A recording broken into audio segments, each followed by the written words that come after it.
ప్రేమ్ అంటే సినిమా ఎలా ఉందంటే ముందు కొన్ని డిసప్పాయింట్ సినిమాల తర్వాత నటుడు ప్రియదర్శి నుంచి ఇదొక రిలీఫ్ అనే చెప్పాలి. వాటితో పోలిస్తే ఈ సినిమా బెటర్గా చెప్పుకోవచ్చు. ఇక ఇదే కాకుండా ఈ సినిమా సబ్జెక్టుకు తగ్గట్లుగా ప్రియదర్శి మంచి పర్ఫార్మెన్సే అందించాడు. డీసెంట్ కామెడీ టైమింగ్స్, కొన్ని సీరియస్ సన్నివేశాల నుంచి నటన బాగా కనబరిచారు.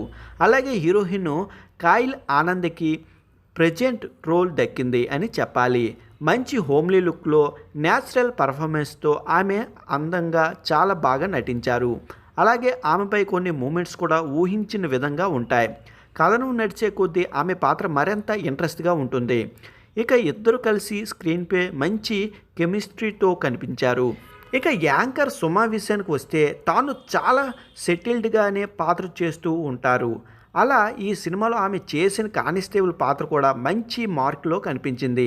ఆమె కామెడీ టైమింగ్ కోసం ప్రత్యేకంగా చెప్పవలసిన పని లేదు. ఫుల్ లైగ్లో ఆమె తన రోల్లో మెప్పించారు.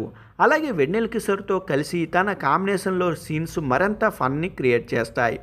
ఈ చిత్రంలో ఫస్ట్ హాఫ్ అంతా సజావుగా వెళ్ళిపోతుంది. నిజానికి ఫన్ను, రొమాన్సులు బ్యాలెన్స్గా కనిపిస్తాయి. కానీ సెకండ్ హాఫ్ మొదలైన తరువాత అసలు సమస్య మొదలవుతుంది. కథనం బాగా సాగదీతగా అనిపిస్తుంది. ముందు వెళ్ళినంత ఈజీగా సెకండ్ హాఫ్లో కథ ముందుకు వెళ్ళదు. అలాగే సెకండ్ హాఫ్లో కథనం బాగా డిజైన్ చేసుకోలేదు. పలు సీన్స్ లాజిక్స్ లేకుండా ఎక్కువ లిబర్టీ తీసుకొని సిల్లీగా నడిపించినట్లు అనిపిస్తుంది. ఇవి కామెడీని అయితే తేవచ్చు, కానీ దేనికి ఏది పొంతం లేకుండా ఉండేసరికి అంత ఇంపాక్ట్ ఏమీ చూపించదు. ఇంకా ఒక సమయం తర్వాత సుమా కామెడీ ట్రాకు రిపీటెడ్గా కనిపిస్తూనే ఉంటుంది. వాటిని అవసరమైనంత వరకే పరిమితం చేసి ఉంటే బాగున్ను.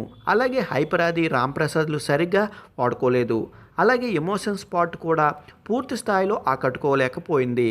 న్యాచురాలిటీ అందులో మిస్ అయింది.